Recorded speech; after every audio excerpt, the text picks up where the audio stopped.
Welcome to Jobber Bros, top 3 moments of the week.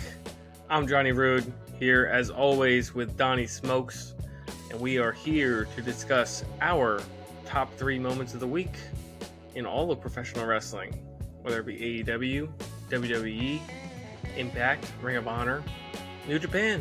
Wherever we see something we really like and enjoy, we're going to talk about it. So let's get into it here, Donnie.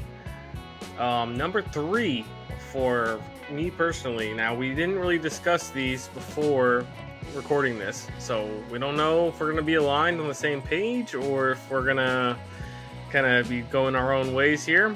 But in any case, number 3 for me would have to be the Moxley versus Takeshita match on AEW Rampage this past Friday.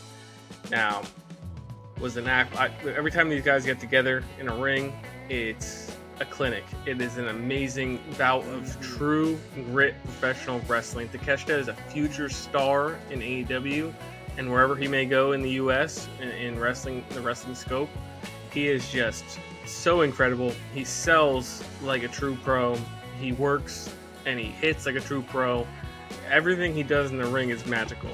And I mean, I won't lie, I've never been too into and haven't been too invested in the scene over in Japan and over there, but ever since he's been on AEW television, I've been severely invested, and I'm a diehard Moxley fan. I don't know if you guys really know that, but he's probably my favorite wrestler in this day and age. And I just loved these two together. It was an absolute eye-gluing spectacle of a show, and I want more. I need more. So, yeah, I don't know. I think I might have accidentally fell asleep through that one. And maybe most of Rampage.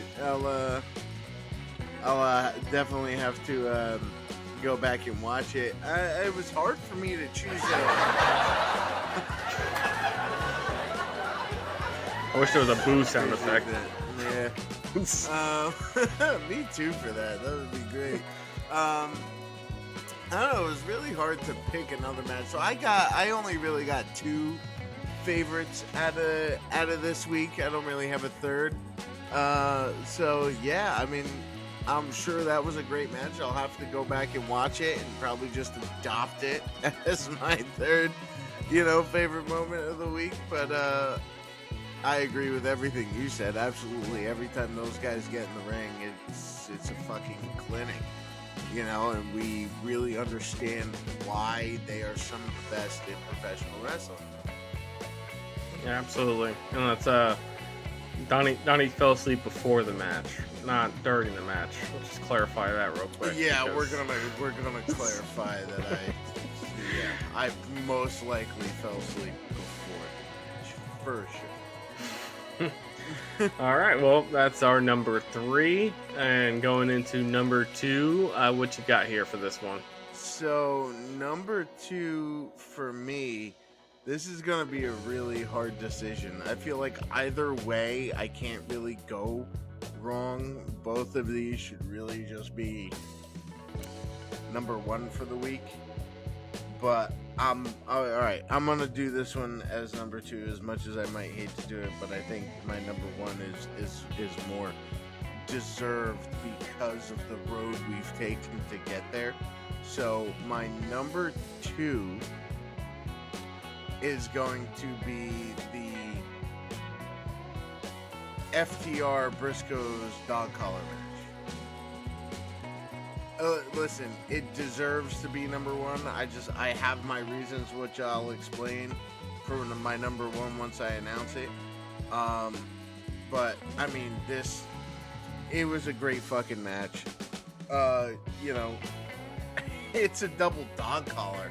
What could get better than that? It was bloody. It had a great storyline. FTR and the Briscoes are one of the best tag teams that you could ask for in professional wrestling, and it was ridiculous. It had everything you wanted in a classic hard-hitting tag team, and both those tag teams are classic tag teams. They don't do anything super fancy. besides their finishing moves. You know, which really makes me love those tag teams, especially FTR, so much. Just there was one specific moment in the match where they were just hanging. The FTR was hanging, choking. Dax was choking one out. Cash was hanging the other one off the middle rope with the chain. And we just thought they were going to get the win. And then there was the fact that Dax was trying to wrap the chain around his head to fucking headbutt. I believe that was Jay Briscoe on the ground. He couldn't get a chain. You just hear him go, I can't hold the chain. And just headbutt him on the mat. And it was great. The match was a moment. Yeah, no, absolutely. And that was an incredible spectacle of a match. Love when those two teams get together. I know I touched on that on our Ring of Honor Final Battle video. If you haven't seen that, go check it out. It's one of our best videos in my opinion, overall, with the back and forth we had there. But number 2 coming in on my spot, on the contrary, is actually what's probably your number 1. And that is the Ricky Starks and MJF promo prior to the Dynamite Diamond Ring / World Championship match that we just witnessed this past week. Listen, I think it was incredible in its own right. And I agree with you on that. It's kind of a toss up between which one of these could go as number 1 spot for the week, but overall, in my opinion, I feel like they could have done a bit better of a job building up Ricky Starks as a whole. He's kind of just won. He's just won the past few big ones for himself. He won against Ethan Page, and then he won the Battle Royal. They haven't really done much character building, and playing devil's advocate doesn't really need it. He's a character in and of himself. He's a very charismatic individual. Right. He's, as MJF calls him, the Pebble, which is a shadow of the Rock. He's very charismatic in that sense, and it was a great promotion, like great promo. It really made him stand out, and I feel like leading into that match, although he came short, again, spoilers, MJF did not lose his world title or Dynamite Diamond Ring. I know Donnie's kind of salty about that because he wants to see that ring go to someone else. But I really did. Yeah, all in all was an amazing promo all over between MJF and Ricky, especially Ricky. But I feel like my number 1 is still FTR and Briscoe, because that's a full-blown match. They put on an absolute crazy, bloody, violent match, and that's just my cup of tea. And I feel like, like we touched on before, I feel like it could go either way. Really, honestly, it's so close, but my pick for number 2, and now you know my number 1, are those 2. Yeah, it was hard for me. As you had asked me my number 2, I kind of decided in that moment, within 5 seconds, I really needed to decide whether I wanted to choose FTR and the Briscoes or the Ricky Starks MJF pay-per-view. And the edge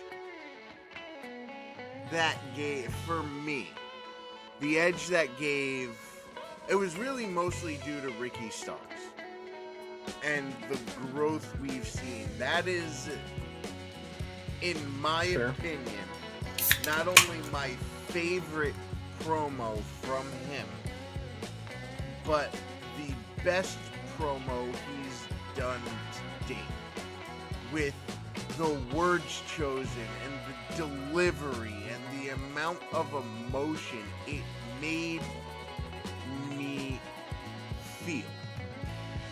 Now on the flip side of that, I've never seen a double dog collar match, right?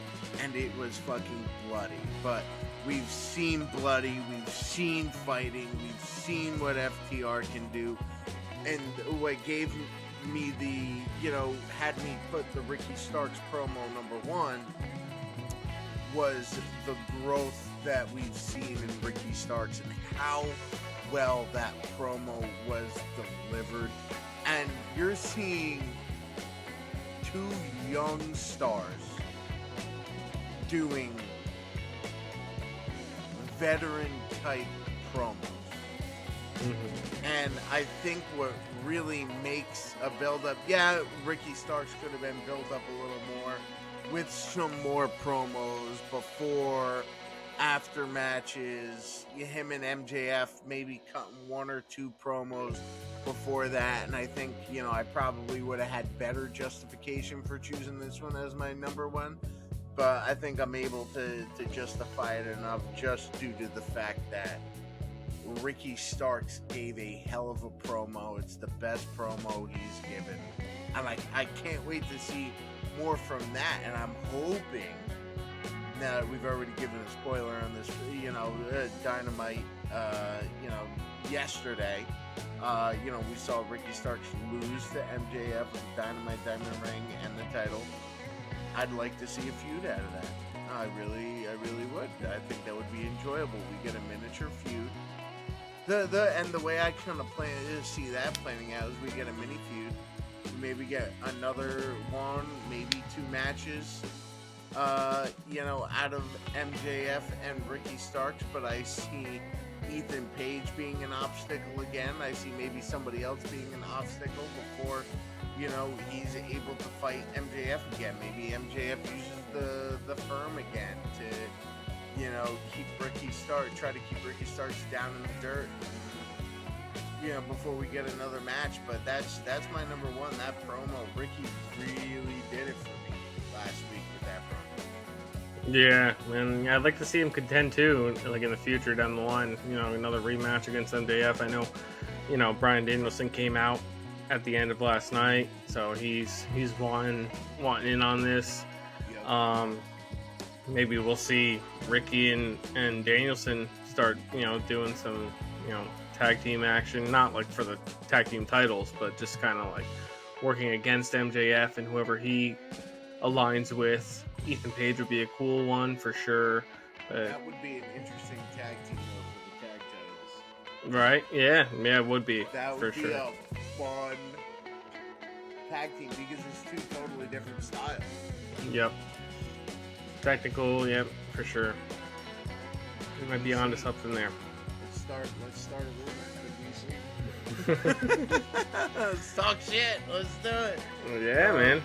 But yeah, it was really hard because you can't, the promo and the FTR Briscoes match, absolute neck and neck. And I'm gonna go ahead and say, right now in this moment, especially not even in this moment, since the past couple matches, even seeing Dax doing singles versus Bryan Danielson, plus that Briscoes match, plus what FTR can do, they're my favorite, number one, hands down favorite tag team in professional wrestling today. I haven't felt this kind of energy towards a tag team since Brothers of Destruction, Undertaker and Kane. Like, that's how much I love FTR in order to compare them to that. Mm-hmm. So, yeah, man, because I'm just going with some of these others. I love the true, just bare bones. Like the Acclaimed or no? I love the Acclaimed, and the Acclaimed is good in their own right, and I'm so happy that they are still your tag team champions. But they're probably my second right now for sure. The Young Bucks kind of got pushed down the list a little bit. They were, I still like the Young Bucks as a tag team. I don't like what they're doing right now. I could do without this best of 7. Yeah. But that is what it is. They're trying to give the people what they want. And yes, sir. It's FTR 100% right now for me. So. I agree, and I hope they are actually staying with AEW and on their way out from rumors we've seen and them starting to drop titles. But we'll see what happens with this upcoming feud with them and the Ass Boys. Because that's a thing. So we'll see what happens. Yes, And yeah, so those are our top 3 moments of this past week from December 5th to December 11th. If you disagree, if you think there's something better that happened, definitely let us know in the comments. You know, your opinion matters. Definitely drop it down in the comments. Give this video a like if you enjoyed our bantering back and forth on these wrestling subjects. Make sure to like, subscribe, follow us on Twitter, Instagram, TikTok, all at Jobber Bros. And yeah, any final words here, sir? That's it, man. You took the words right out of my mouth. Make sure you Stole your turn those script. bells. I always forget the bell, though. I forget the bell. Then make sure you turn those bell notifications on. That way you get to see our beautiful faces talk about wrestling. Peace out, everybody.